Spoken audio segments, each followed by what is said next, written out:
Hello everyone, welcome back on our channel Divyashree physics. तो आज के लेक्चर में हम स्टार्ट करेंगे क्लास 11th का next topic, law of flotation.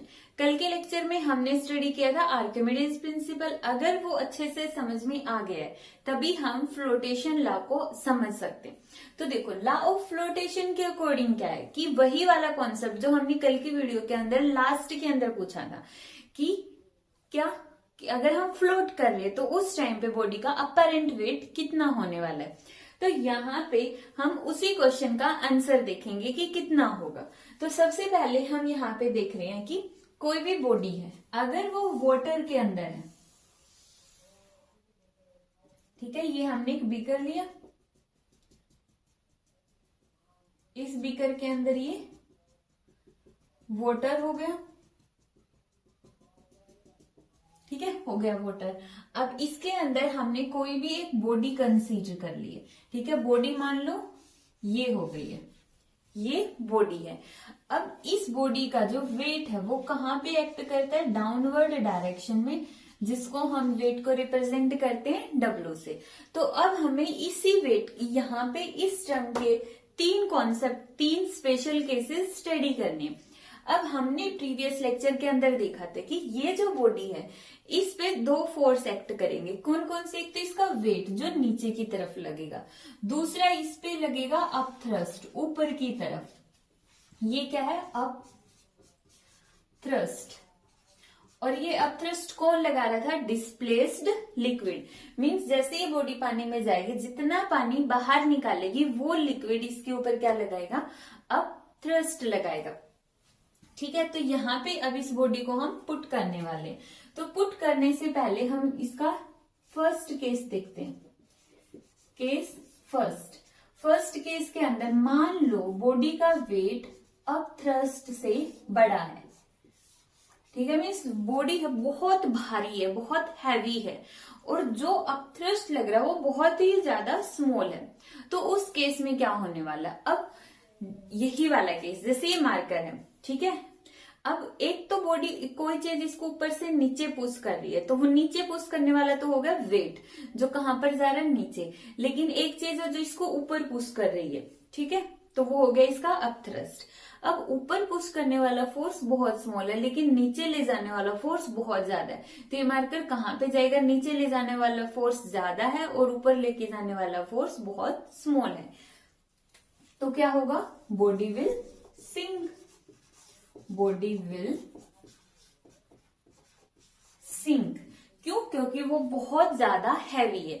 जैसे कि हम कोई भी मास ले लेते, 1 किलोग्राम का हमने आयरन का पीस ले लिया, ठीक है, जैसे वो शॉपकीपर के पास होते हैं ना, बाट रखे होते हैं, तो वही वाली चीजें हमने ले ली है कि आयरन से बना है, किसी भी मेटल से बना हुआ ऐसा कोई भी मटेरियल जिसका वेट अप थ्रस्ट से ज्यादा है।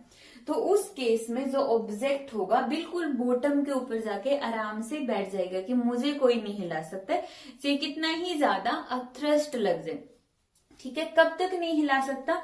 जब तक उसका वेट अप थ्रस्ट से ज्यादा रहेगा। अब step 2 means case second. Case second के अंदर अगर वेट इक्वल हो जाता है फोर्स के, तो body will float. Body will float. अब इस केस में क्या होने वाला है? देखो, जो बॉडी का वेट है और जो अप थ्रस्ट है दोनों है इक्वल, तो बॉडी है वो रहेगी तो वाटर के अंदर ही कहीं पर, ठीक है, लेकिन वो तैरती रहेगी। यहाँ पे देखो, इस बॉडी का वेट नीचे की तरफ है mg और इसका अप थ्रस्ट ऊपर की तरफ, और ये दोनों ही एक दूसरे को बैलेंस कर रहे हैं। और इस वजह से क्या होता है, यहाँ पर जो बॉडी है will float and remains in water.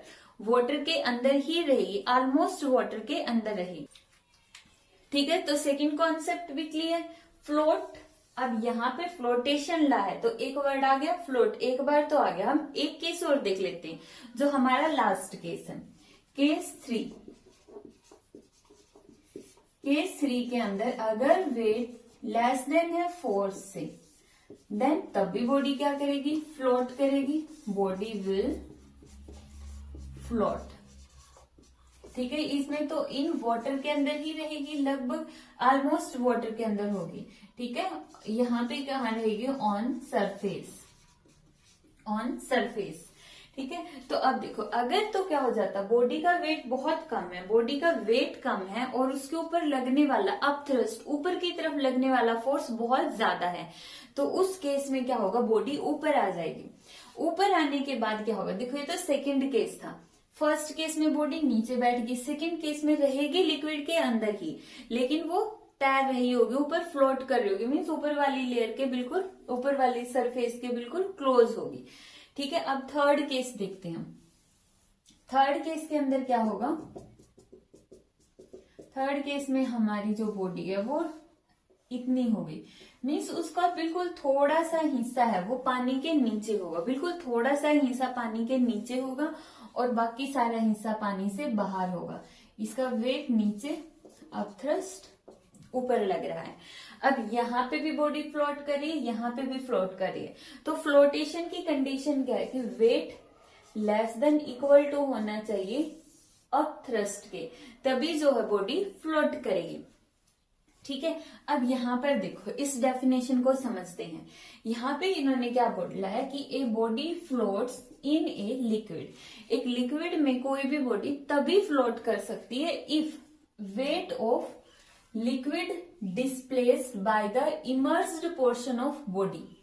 अब यहाँ पे इंपॉर्टेंट पॉइंट, ये जो बॉडी है ये फ्लोट कर रही है, अब यहाँ भी इस बॉडी का इतना सा हिस्सा पानी के अंदर है। ठीक है, जितना हिस्सा पानी के अंदर है अब उतना ही लिक्विड बाहर निकाल देगी।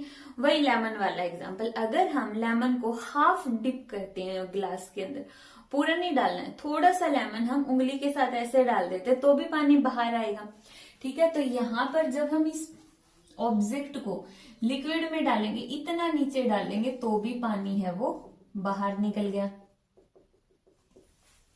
ठीक है, अब हम इसको छोड़ देंगे, बिल्कुल स्टेटिक कंडीशन के अंदर आने दो, इक्विलिब्रियम में आते। इक्विलिब्रियम कब आएगा, जब पानी का बाहर निकलना बंद हो गया, अब बॉडी फ्लोट कर रही है, पानी भी बाहर नहीं आ रहा, तो मतलब इक्विलिब्रियम पहुंच गया।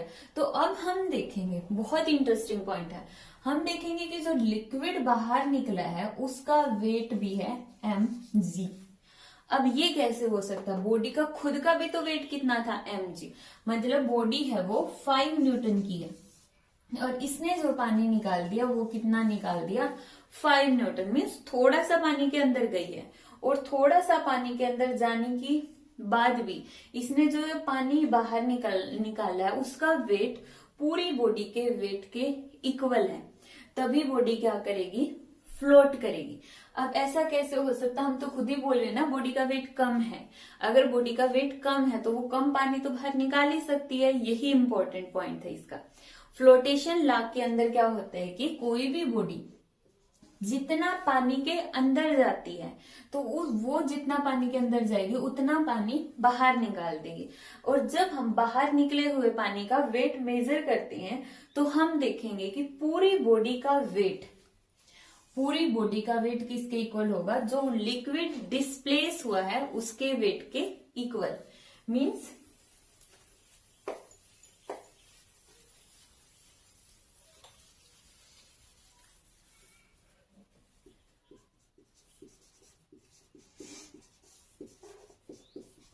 weight of body is equal to weight of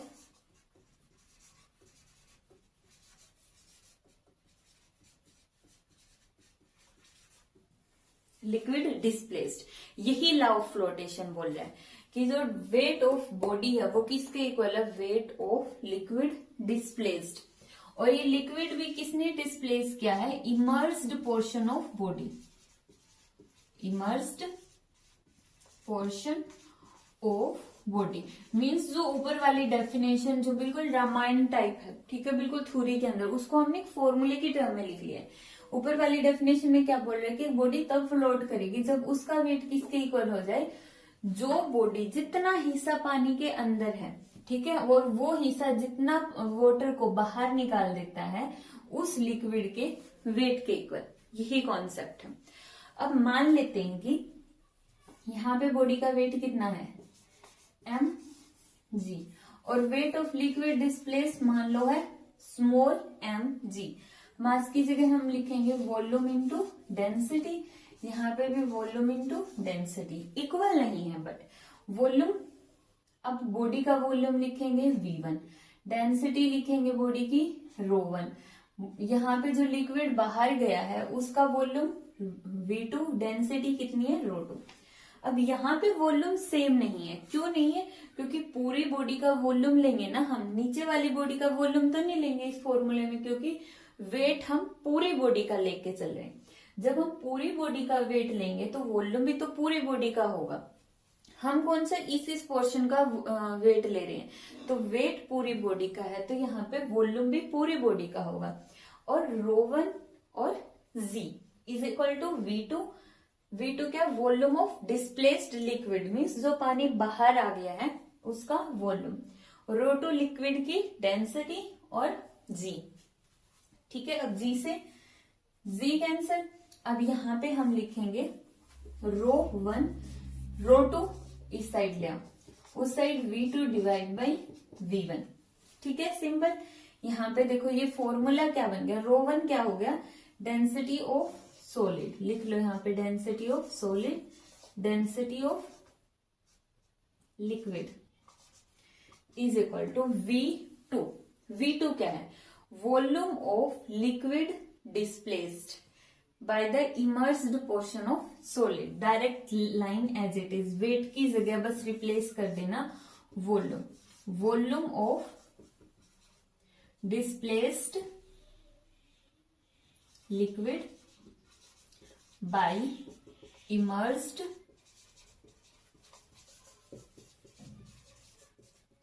portion of body, और v1 क्या है, volume of body, volume of body निकल गया। तो दैट मीन्स यहां पर जो ये फ्रैक्शन आ गई इसको हम क्या लिखेंगे, fraction of, fraction of immersed portion of solid, fraction of immersed portion of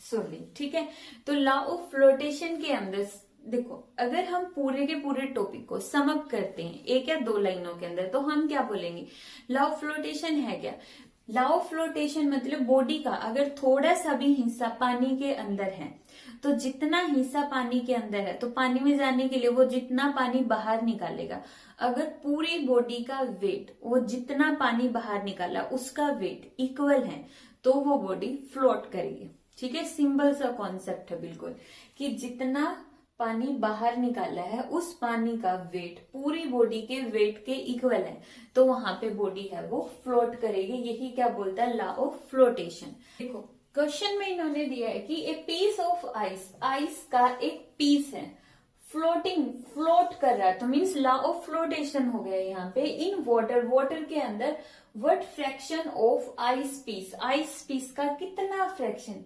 is same outside the water. Important point है आउटसाइड द वाटर। ठीक है, अब हमने जो फॉर्मूला स्टडी किया था वो क्या था, density of solid divide by density of liquid is equal to v2 क्या था, वॉल्यूम ऑफ डिस्प्लेस्ड लिक्विड, जितना पानी बाहर निकला था उसका वॉल्यूम, और v1 जो हमारे पास क्या है, सॉलिड का कंप्लीट वॉल्यूम है। तो इसका अंदर ये किसके इक्वल आ गया, फ्रैक्शन, मीन्स एक रेशियो है ऑफ वॉल्यूम, वॉल्यूम का of ice piece, ice piece के वॉल्यूम का इमर्स्ड इन वाटर, जो वाटर के अंदर डिप हुआ है उसका वॉल्यूम है। तो यहाँ पर देखो ये जो फ्रैक्शन है ये किसके इक्वल आ गया हमारे पास, इस फ्रैक्शन की वैल्यू है डेंसिटी सॉलिड की, डेंसिटी लिक्विड की। सॉलिड की डेंसिटी मीन्स आइस की कितनी है 900, लिक्विड की कितनी है 1000, तो हमारे पास आ गया 0.9। बट ये आंसर किसका है, fraction of volume of ice piece immersed in water, means जो पानी के अंदर है, जो हमने ये लिया था बीकर, ठीक है, इसके अंदर जो यहाँ पे जितना पोर्शन वाटर के अंदर था ये तो उसका फ्रैक्शन है, तो बाहर कितना है, अगर मान के चले कि पूरी बॉडी के वॉल्यूम को हम दिखा रहे हैं 1 से, अंदर कितना है 0.9, तो कितना बच गया 0.1। तो इसके न्यूमेरिकल करते टाइम इसी पॉइंट को ध्यान में रखना है कि ये जो हमने फॉर्मूला देखा है इसके अंदर है ये इमर्ज इनसाइड द वाटर। अगर वाटर के अंदर है तो ये फॉर्मूला है, अगर हम बाहर निकालना चाहते तो 1 में से उसको सब्ट्रैक्ट कर दो। तो ये था लॉ ऑफ फ्लोटेशन।